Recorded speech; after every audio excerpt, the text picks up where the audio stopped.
All right. Welcome back to the GolfWell podcast. My name is Cordy Walker. I'm your host for this conversation. This was fun. We had Nico Darras back on. He's just a really interesting guy. He's got some good insights into tour life and practice, and he is a true golf sicko. So we had a wide-ranging conversation. We had the intention of talking about golf trips here today, like how to prep for them, how to think about them, a lot of fun stuff. But we ended up covering everything from like the Open gear that's happening this week. Talked about like what should you buy from a club, and like what can you put in your bag or wear responsibly. So it was just a great chat. Anyways, enjoy this with Nico. Golfblueprint.com is where you can find him. He's always a good follow on Instagram too. You can see what he's up to there. Let's get into it. Well, let's get into it. It's Open Week. Yeah. Here we are, man. Open Week it is. I think a lot of ways to go with this, and I think it's going to segue probably into what we're going to talk about for the people who are not playing in the Open but are going to go on a golf trip this summer. I think Open Week, man, it seems like every year the draw is kind of the conversation topic. I know amongst, my guys and my players and my friends, it's very much the elephant in the room. Which side of the draw are you on? I know Data Golf does some amazing work every year. And I just by the way, shout out to those guys, love reading their stuff as they go on how much the wave matters. I mean, it's a crazy thing in, Northern Ireland golf, Scottish golf, whatever it is, where, you go off at 7 a.m., let's say, or whatever time it is, versus 3 p.m. there. And it could be a completely different golf course. So I know that's going to be a big one coming into the week. What do you guys got? Like the guys you have, are they training differently? Do you have them playing weird games of like hitting different shots? Like, dude, it's an interesting one. What do you got? I think it ties into the amateur side too. Like, do you go into it with your game, right? Do you go into it and say, I'm going to play my game? And this is open information, like Cam Smith, when he won in, I think it was St. Andrews, was it? Yeah, St. Andrews. He talked about that. He really talked about that openly, where he was like, dude, I hit my normal ball flight and I just flushed it all week. Whereas some guys try to flight it. They might try to change their ball flight. I know you did the pod recently about which way, one way or two ways you should work it. This is such a cool topic for that. Like, we know with the wind, the ball's going to curve. Like, it's going to inevitably happen. But do you bring your game, or do you try to say, hey, I'm going to, hit low flighters all day. I'm going to hit stingers off the tee. Or if you're a regular PGA Tour pro who's just trying to nuke the ball as high as they can every day, do you bring that and just say, all right, I'm going to hit the number. I think the wind is going to do X. Well, I think about, you get Tiger just hitting, did he hit no drivers that one week? I want to say he hit no drivers that week. Right. So obviously adapted to like the environment. I was like, hey, I'm going to do something different.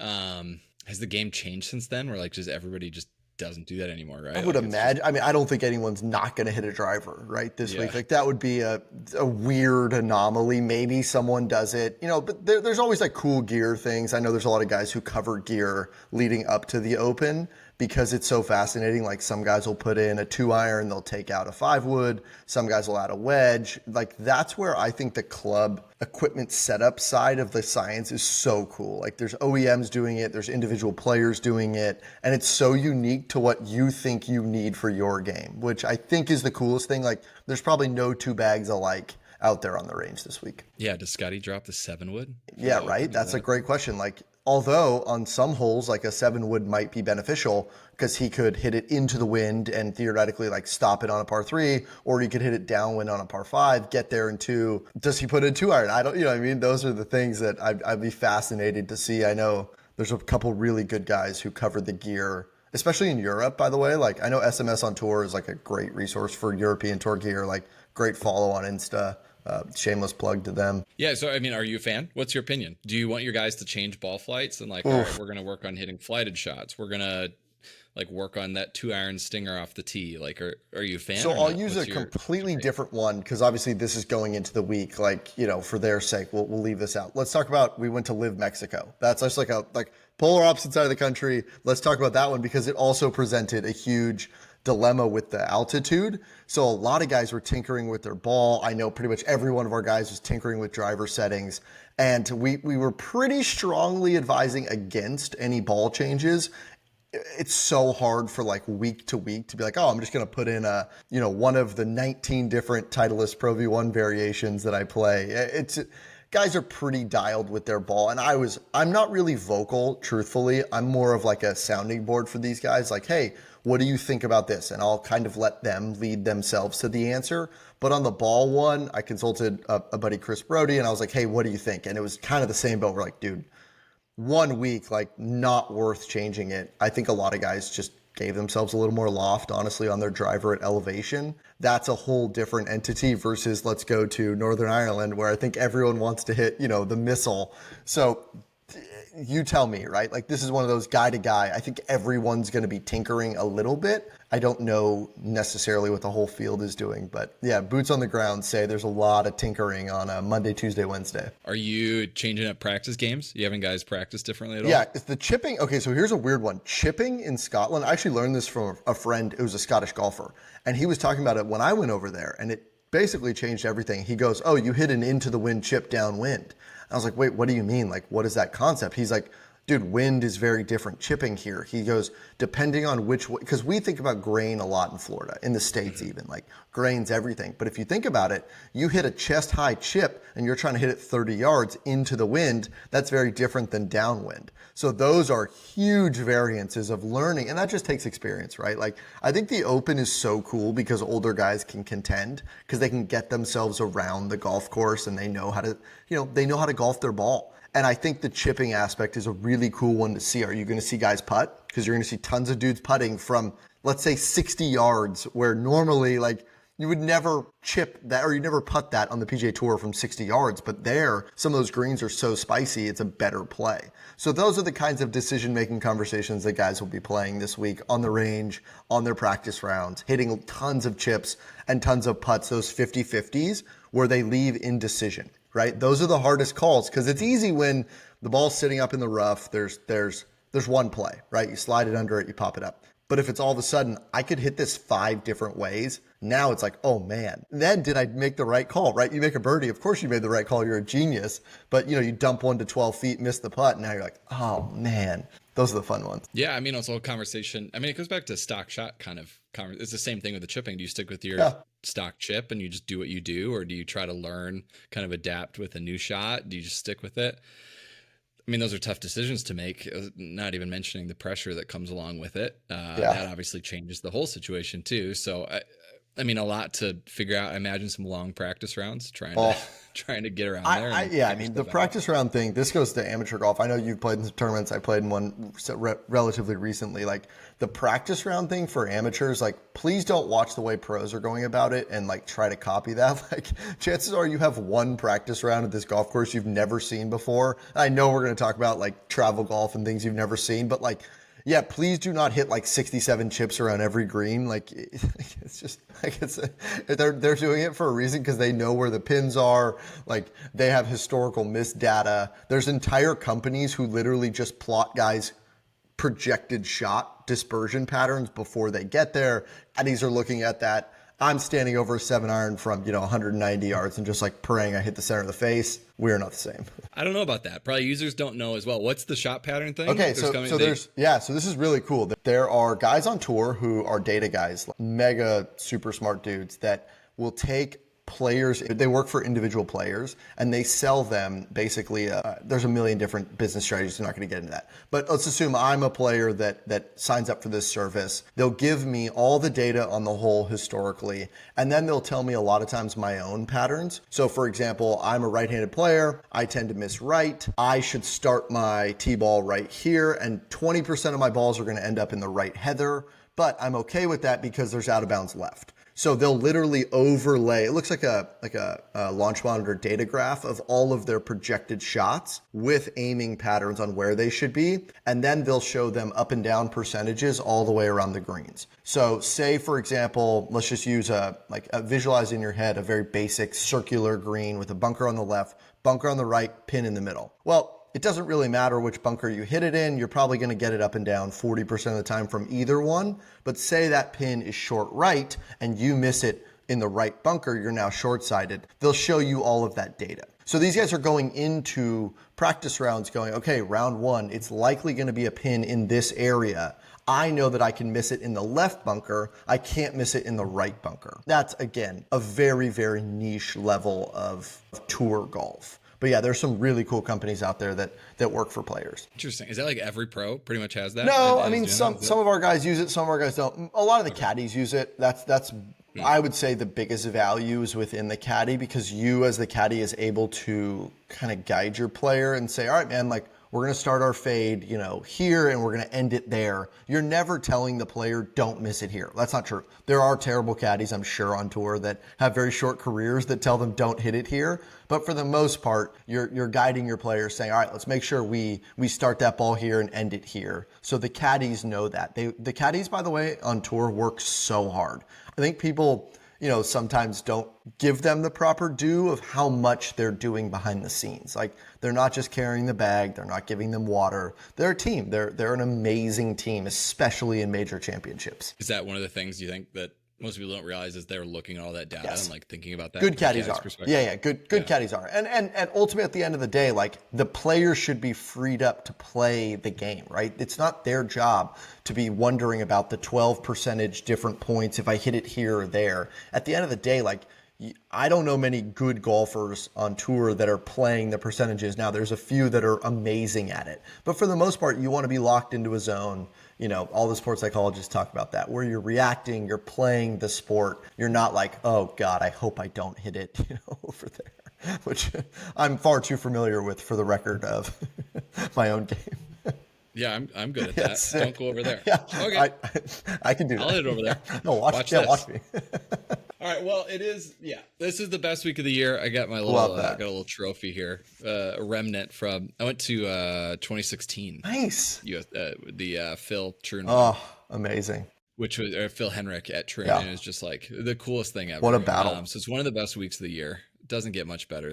Coffee golf is, it's as good as it gets. Like, we have a couple guys we work with who play Europe, and like, I love waking up and just watching a little coffee golf and, being able to check in with the boys. It's this, I'm with you. I think this is probably my favorite major of the year. If I was gonna, as like a pure golf fan, man, like, and I love Sky Sports, by the way. Like, the commentary is electric. Like, those guys are great. They're always just like, they cut it loose. I don't know if they have like less restrictions, but if you could like log into a Sky Sports broadcast, like they kind of cut it loose on there.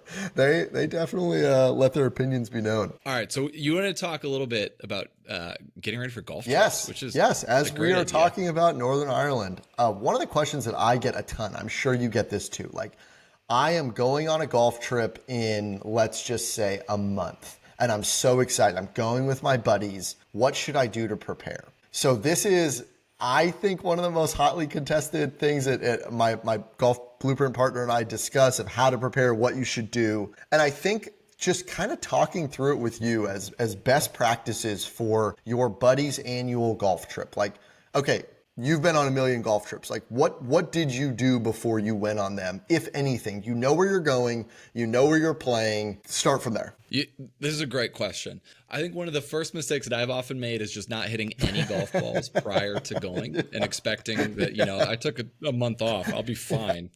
So I would start with like maybe trying to hit a golf ball before you go. Is that a good suggestion? Like, that's kind of a wild thought. Who would have thought? Like, maybe mix in like a driving range session before you go, and like, just, by the way, when you do that, like, that's not the time to try out that new move you saw on YouTube. Like, just try to hit the center of the face. Like, that's probably the time. But yeah, that's number one. So fire away. I mean, what did you do? Speed training like heavy speed training sessions beforehand. We just want to go as fast as possible when we get there. So we're going. I love that for you. Can we hit a personal best? No, I'm just kidding. Your first tee, hands are shaking. This is the one. Yeah. I know, honestly, I have this super fun Bandon trip that I've been doing every December here last couple of years. And it's always like, it's in December. Okay. So for me, that's in Minnesota. So we shut down a little bit. Playing a lot of golf. By December. So it's like, all right, I got to get back to be able to play golf. And so it's just kind of like scheduling some time in the simulator, just like, okay, I'm gonna hit some balls here, I'm gonna hit some balls here, I'm gonna hit some balls here, and just make sure that I can swing a golf club. The body's not gonna fall apart. I think that's like what you forget. Dude, I don't know if you know this. Yes. I mean, you're the guy out there playing all the time. We watch the stories, we see it. But like, yeah, you take a few weeks off from golf and you try to play 2 days in a row. Golf shape's a real thing. Like, I think as I've unfortunately become an adult and like I have the fakest real job. I always laugh about that. I play golf. I understand. But like, I went from playing 350 rounds a year to like 275 rounds a year, which like I hear you in the comments, right? Ooh, poor guy. But it is less. And like you do get out of golf shape. It's very much a thing. Interesting. One of the old school coaches that I work with a ton, and when guys will come to him, he'll look at their hands because your hands tell the story of a golfer, and your calluses will tell him basically how many balls a day you're hitting. Because you'll tell him that you work hard, but he looks at your hands and your hands don't lie. So, you got some bare real, everyone's looking at their hands now like, oh man. Man, these hands have been on a computer way too much. These hands are corporate weapons over here, just typing away. But that's one of the things that they'll talk about. So you can't fake golf shape. Just swinging a club every day, right? Getting a putting mat in your house. Those are the little kinds of things. I think some do's on my end, definitely do go to the range. Schedule it out, right? You're a dad. Guys listening to this podcast probably have jobs. Like, plan it out. Hey, I'm going to go to the range twice a week for the month leading up to it. You don't need to reinvent the wheel when you're there. You don't need to try, to buy a new driver. Definitely let's go into the don't. This is a do and a don't. Like, don't buy new equipment for this trip. And I will say that because here's why. I do it every single freaking time. Like, if I am going on a trip, I'm like, dude, I'm getting that new driver. I'm getting my new wedges. But here's why it's a do and here's why it's a don't. Like, do it because you love doing it and it's going to get you to go practice. Like, don't buy it thinking that it's going to solve whatever problem that you have. Like, be realistic with your expectations of like, hey, this new driver is probably not going to cure my 12-degree path from the, outside in slice, whatever. Like, that's where I always like temper your expectations, but absolutely, if it's going to get you excited, like I am a gear sicko, buy that new putter, man. That's going to get you excited to the golf course. So that's like a do and a don't. I mean, what do you got? You're going to love this. My first like qualifier of the year, it was on a Monday, I think. And so on Saturday, I decided that I was going to crank my driver down a little bit because it helped me fade the ball more. And I think I hit probably like 5 balls with it. And I was like, yeah, we're good to go. So guess who double crossed it left, on the 2nd and the 6th and, the 9th hole? This guy. Right over here. I like the like, this is literally like Golfers Anonymous. I got one for you. I haven't played a qualifier in 3 years. This is how real this is. I've not played a golf qualifier in anything in 3 years. I get an email from the Florida State Golf Association that says, congratulations on signing up for this qualifier. And I looked down on my email, I'm like, this has to be like a spam. Like, I didn't sign up for this. Like, I would never. Like, come on. And I get a text about 20 seconds later from my buddy. He goes, did you get an email? And I go, yeah. He goes, I signed you up for a qualifier. We're playing a 4-ball together. And I lose it. He goes, I paid for your registration. We're doing this. Mind you, nice. The day before, I text my club builder. I have him build me a mini driver. I've never used it. Guess who teed it up with that in the tournament? This guy. Yeah. Shocker, we didn't qualify, but I had a ton of fun. So I always say to these people, like I am the cautionary tale. Like, do as I say, not clearly as I'm doing. My body is not a temple; it's an amusement park in my own golf game. Got it. Yeah. Well, I mean, it kind of brings up an interesting thing. Like, depends on the attitude you want to bring into like a trip or something. Like, yes. Do you want to yes. Are we tinkering? Are we going with a new swing thought and you're just going to go let it rip and have fun? Or will that, when you shoot more than you think you should shoot, will that piss you off? Like what Dude, what is the vibe of your buddy's trip? Like, are you going with 7 of your buddies and you guys are going to have a hoot, you're going to laugh, you're going to have beers and like, you're going to play best ball and have a ton of fun? Or are you going with like 3 other sickos and you guys just like only care about beating each other? That's the conversation. And I will always say, like, die on this hill, like, read the room. Do not be the guy grinding for your score if like the other 3 dudes in your group are just like having fun and like you don't want to be the dude ruining the vibe of the trip. If you guys are all having fun and you're all having a good time and you're having the best day ever, like I bet everyone will be stoked for you. But on the flip side, like say they're all having fun and you're hitting it terribly, like don't be that guy. Like read the room, have fun with your buddies. At the end of the day, this is like the philosophical question that I always ask myself, like, is shooting my lowest score worth like ruining the day for everyone else? And like maybe depending on where you're at, like it's probably not one or the other, but it's that kind of read the room vibe where, hey man, we're all having a blast here. We're all here. We paid to be here. We're excited to be here. I don't get to see my friends that often on trips like this.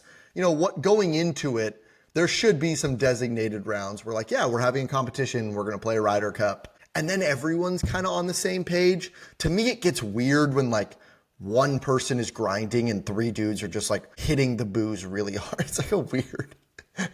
Yeah. No, you got to have a competition. Yeah, you got to be playing something. Otherwise, yeah, it just turns into, you know, a disaster. Like play a Ryder Cup, play a scramble, a best ball, like 18 holes of individual stroke play. Like that's, you know, that's for the sickos. Like I love that. But yeah, play something fun. All right. I want to go back to the practice side of like getting ready for this.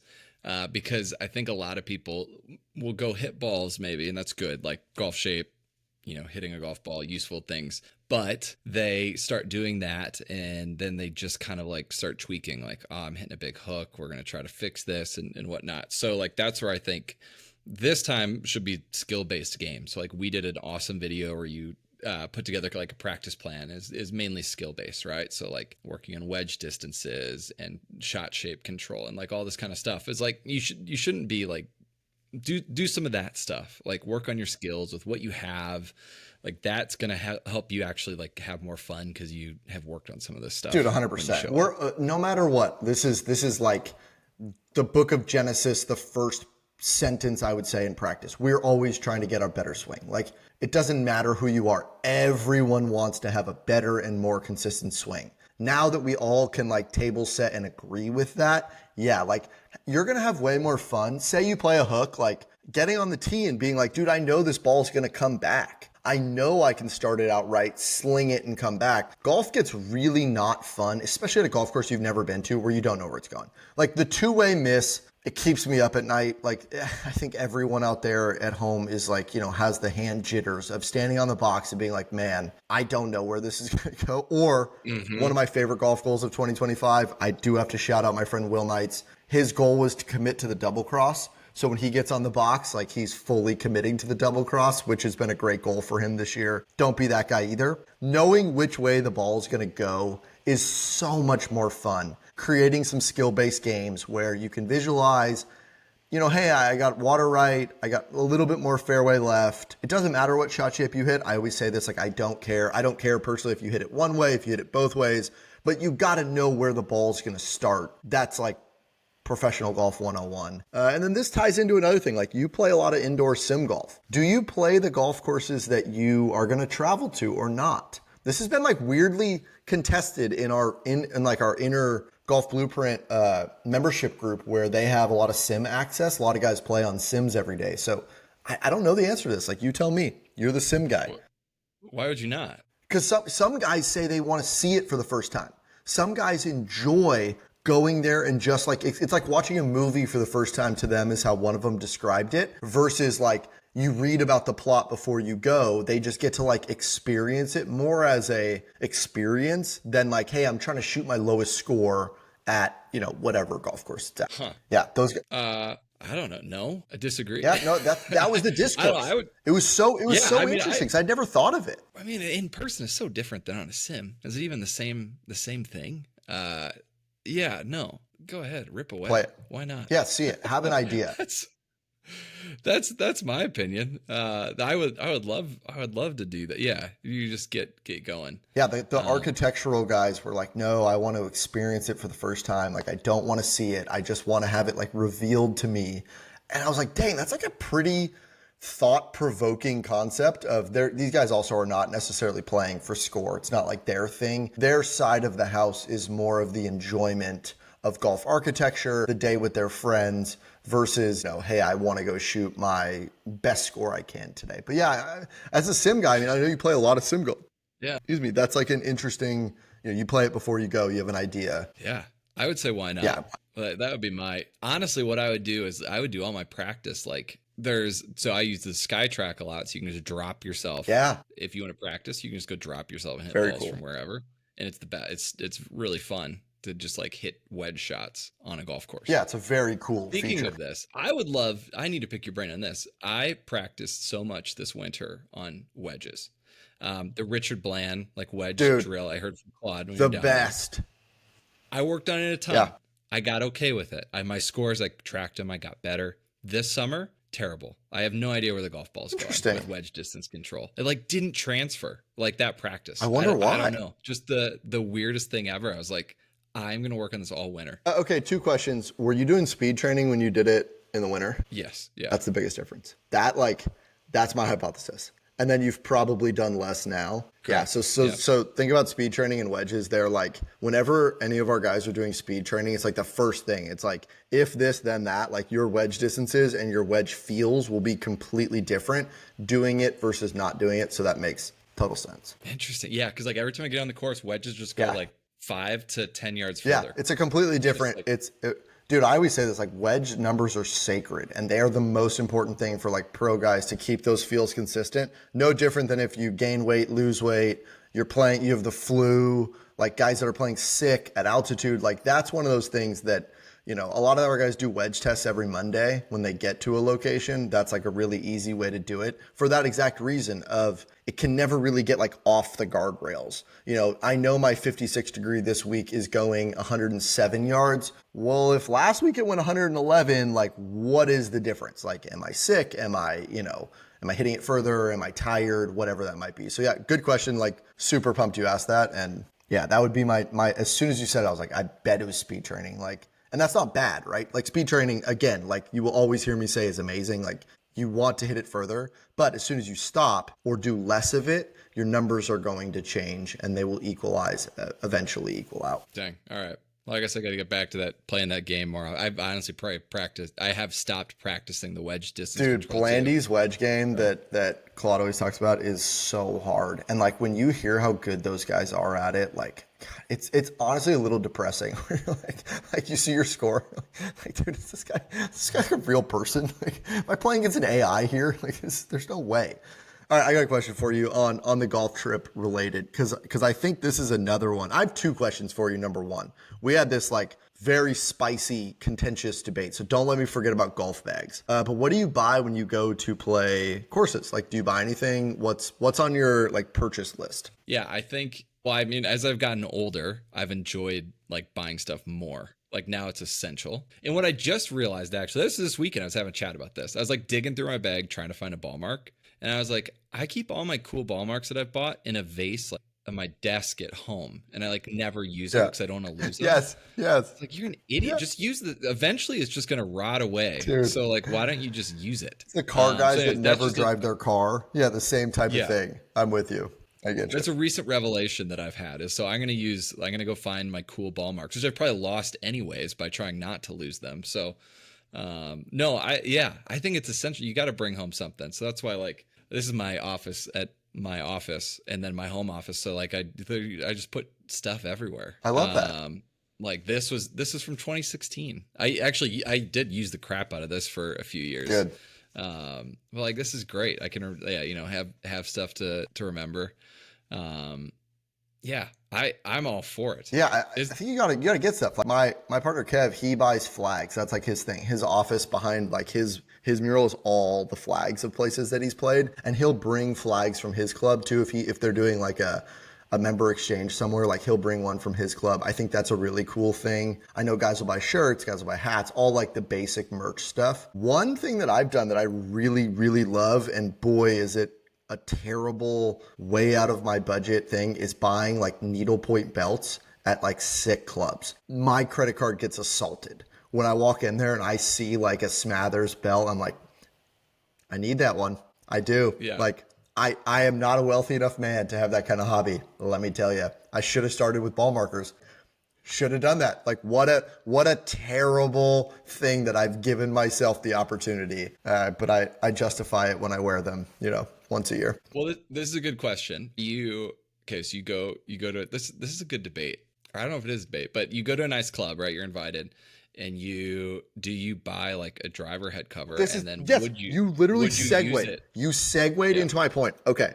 So in delay in our tournament the other day, and we were having this like It was us and the guys we were playing with. They were like cool older guys as well. And we were having this like 2-hole conversation. And I swear it was like cart split. Like they were 100% team, you can, do it. And the other, it was like, it was a hot back and forth take of like, are you a guest? And the one guy said, he was like, hey man, like I caddy at the club. Is that acceptable %? If you are a caddy of that club, you work there, like hell yeah. Like when I caddied at a club in Scottsdale, like I loved repping the merch. I was proud of being a caddy there.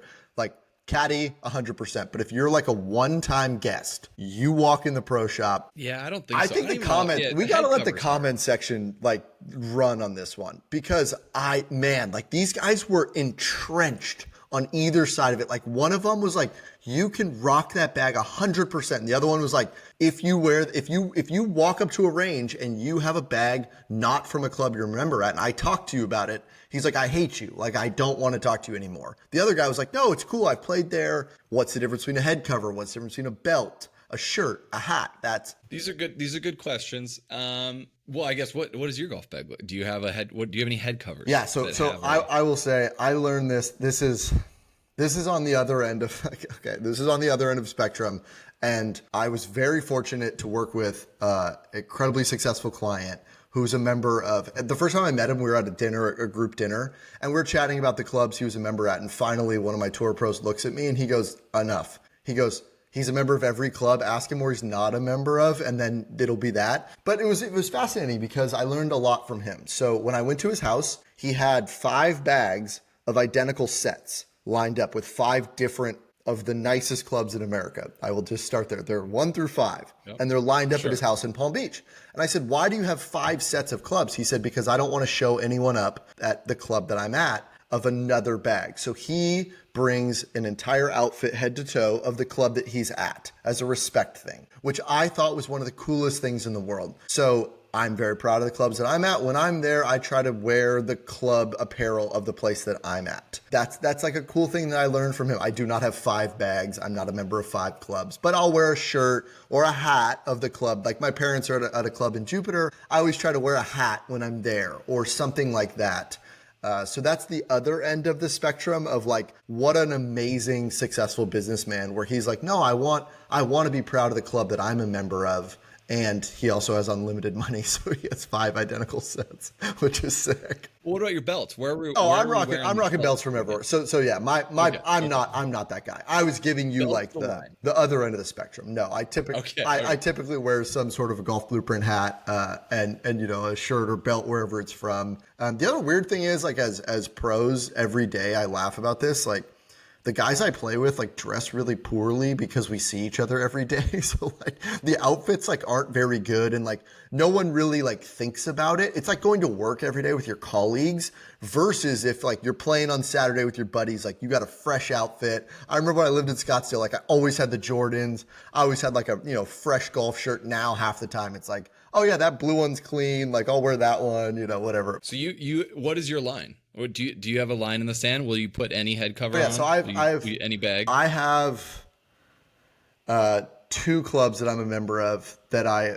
love more than life itself, and I have those 2 as my head covers. Those are my places. And then a really cool member of ours made us a Golf Blueprint putter cover, and I have that. So that's my bag. I have a driver cover from the place. I have a 3-wood cover from the other club, and then a Golf Blueprint putter cover. My line in the sand, personally, if you're gonna make me choose a side, I hate choosing sides. As always, I live in the gray area. I'm gonna say no bag if you're not a member. Like that's I think everything else is in play. It's kind of weird if you have like all your head covers from that place. I don't know. That's kind of weird, but like that's my line. I'm gonna say no bag. No bag is my stance. Where are you at? Give me. I would go no bag. I do have I think I've got a Sheep Ranch cool head cover. Cool. So I feel like it's a public golf course. We're gonna head covers if you've been. Like my best friend in Jupe, he has like the classic mid-am bag. He's like, I love him. Shout out to Frank. You're an idiot. I love you. He has a Pine Valley. No, he has an Augusta head cover, a Pine Valley 3-wood. He has a St. Andrews hybrid, and I think he has a Cypress putter cover. And guess what? He's played them all, and he's played them all like multiple times. Like, you go off, King. Like, Hell yeah. Wow. Yeah. That's good. Okay. Yeah. All right. We're good with that. Yeah. I think you can do a head cover now and then. I honestly had some other head covers on too until I saw some chatter, and then I was like, oh, maybe I shouldn't. So then I kind of swapped back to just some normal stuff, and then where else? I don't know. I'm gonna die on the hill of the bag. The bag is too much. Okay. Like, yeah, the bag is probably too much. yeah, bag with your name on it. Oh, the other weird thing is in like Jupe mini tour golf. This is this is for like the deep hits. Like, okay, I like this. I am interested. This is the deep hits. Like, if you carry a staff bag to like a club and you're not a tour pro, immediately right to jail. Like straight to jail. Okay. Like that is you are going, like, people are making comments like, if you do not play golf for a living, for the love of God, like, do not have a staff bag. Like, the assistant pro one is kind of the weird, like, you're a club pro. Like, that's a weird one too. Like, you're a Titleist staffer, you're a Callaway staffer, you technically can, but you don't have to. We'll leave that one where it is. We'll put that in the box. Okay. But God, if you are not a tour pro and you roll up with a staff bag, tough. When are people using staff bags? Like just like psychopaths walk up to like ranges with staff bags. And we're like, what are you doing? That and the name on the bag. The name on the bag is like, I wouldn't say it's controversial. I think it's more of a country club thing. But there's also like a subculture of the mini tour players that like don't put their names on their bag because they don't have status. They just have like blank bags. That's like kind of a like not respectful thing, but they're not being posers. Let's just say that. They're like, I don't have a contract. I'm not being paid to use this equipment. I just have a blank bag. Got it. Staff bag. So you can't put your name on a bag until you're on the Corn Ferry Tour. I have a name on my bag. So, it's, like that. I think it's also like a country club thing where like people at country clubs have names on their bags. I have no issue with that. Like, that's not mine. It's the mini tour guys that are not being paid to use equipment where they're not going to like advertise a company essentially that they're not being paid for. I totally understand that. Yeah, put your name on your bag. I'm not like, I don't care about that. But yeah, the staff bag, like, I am like team freaking mini tour. Like, do not use a staff bag if you're not being paid to use that thing. I love that this is like a golf trip like podcast that we have just turned into like a subreddit of just like. Yeah, I mean, I got a lot of questions here. I just want to make sure that none of us are making fools of ourselves. Yeah, now we're all like, oh my God, what do I say? There's so many rules. Meanwhile, I'm like the antithesis of one. I saw a comment the other day. This guy was talking about tattoos at a golf course, and he's like, no tattoos at my golf course. I'm like, dude, I got a sleeve. Like, does that mean I'm not welcome there? I hate the gatekeeping. Like, I despise that unless you bring a staff bag. That I'm like, bringing my pitchfork as well. Speaking of sleeves, hit me. My summer has been dominated by wearing sleeves every time I go play golf. It's the best. Oh, it's the greatest thing. Dude, if you're not wearing sun sleeves in the year of our Lord 2025, like, where are you? What are you doing? If there's any, why does there's only one tour pro that does. Half of Live, dude. Half Live wears them now. If probably not tuning into Live all that often, I hear you, but if you watch Live, like, there are tons of dudes on Live, on Asian Tour, DP World that wear them. Not a lot of tour guys. I don't know why. Same as sunglasses, which is fascinating. Like, not a lot of guys wear sunglasses when they play. And I understand they think it has something to do with the green reading. They've done a lot of research on that. I mean, I wear them when I play every day, but yeah, not a lot of guys wear sunglasses either. It's like a very, very common thing. That's just kind of something that I heard growing up, but does it actually matter? Because I wear sunglasses sometimes, don't sometimes. I don't know. You'd have to ask an ophthalmologist on that one. I know TPI has done like a ton of research. I'll check in with Dave and see what he says. I believe that it slightly changes putting. And it would make sense. I don't know. Like, again, like, all I know is that, like, from observing it, not a lot of guys do it. I do it, but I don't know what their deal is. Yeah, that's. All right, you check in with Dave and report back. I will have an answer for us on why guys aren't wearing sunglasses. Well, like baseball, everyone wears sunglasses. That's like tons of other sports, but tennis, they don't. So it's an interesting, like, sport to sport thing on why some people do and some people don't. Yep. All right. Next time we have you on, we're going to do sunglasses and shoes. Yeah. Those get Dave on to do that. He'd be the best for that. Seriously. That's great. He'd be the best for that. All right. What do we wrap? So we got golf shirt. We talked about some of the practice. We talked about kind of getting ready for it. You know, the most annoying thing that I'm really bad at is as well, like just in general, regardless of trip or not, is just like warm up. I don't know how you like Dude, yeah. land on this. Like I have posted for years, like they did a study is like you're 3 times less likely to get hurt and like all this stuff.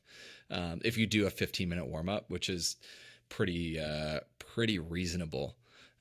But I still skip it most of the time because I'm dumb, I guess. But like that is something that is really hard to do on a guys trip. Is like, hey guys, I'm gonna go warm up here for just a second. Hey guys, you guys enjoy your mimosa. I'm gonna go.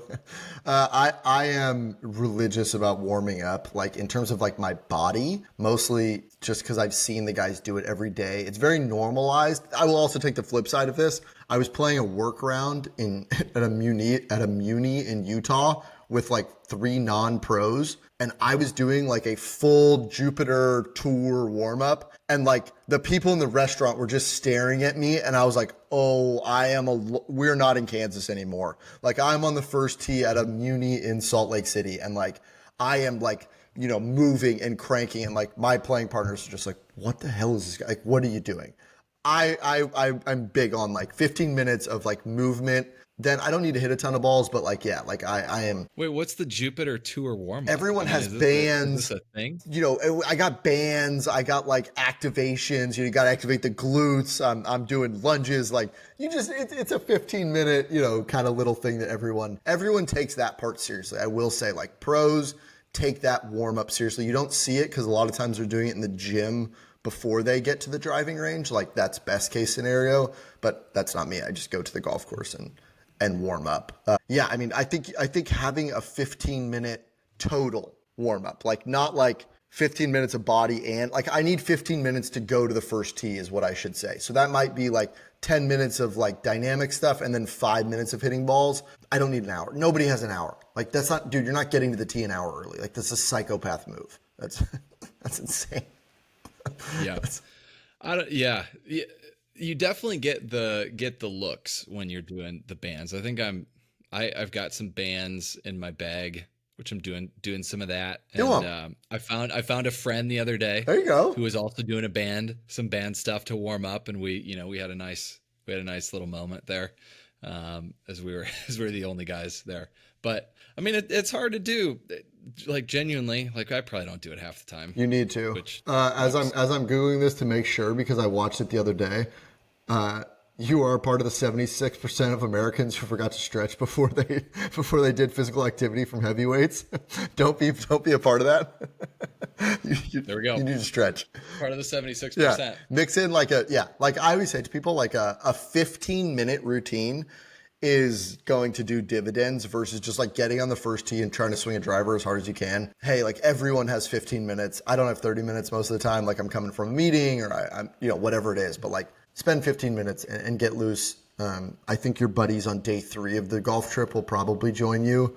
I know those can be some long nights and quick naps, let's just say. That's true. Dude, this is fun. We traveled a gamut of topics here today. I love this. This was I'm fun. very excited to see the comment section take on like bags, apparel, you name it. Like I'm curious to see where the internet lies on this, Yeah. like where I'm out on bags. Yeah. Questionable on like if my driver head cover is from a club that I played at once. Okay. I'm questionable on that. I did that for a while and then I changed Okay. it because I felt questionable.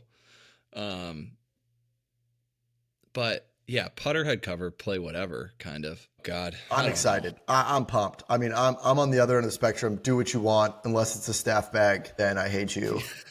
We will come for you in the comments. I'm bringing a staff bag to Florida next time I come.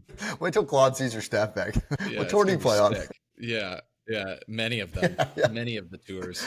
Shout out Claude. One of my favorite questions he says about like guys who play professional golf. He goes, "Oh, what tour do you play on?" And then it gets real quiet. Like that's a tough scene. I'm looking for one. Yeah. You got Yeah, one? you guys got any local tours? So funny. The AM circuit. Yeah, I play on the Golf Channel AM tour. Qualifying attempts. Hell yeah, love that. Yeah. All right, next time, shoes and sunglasses. Love that. We will deep dive it. This is the best. Thanks, All right, dude. dude. Talk soon.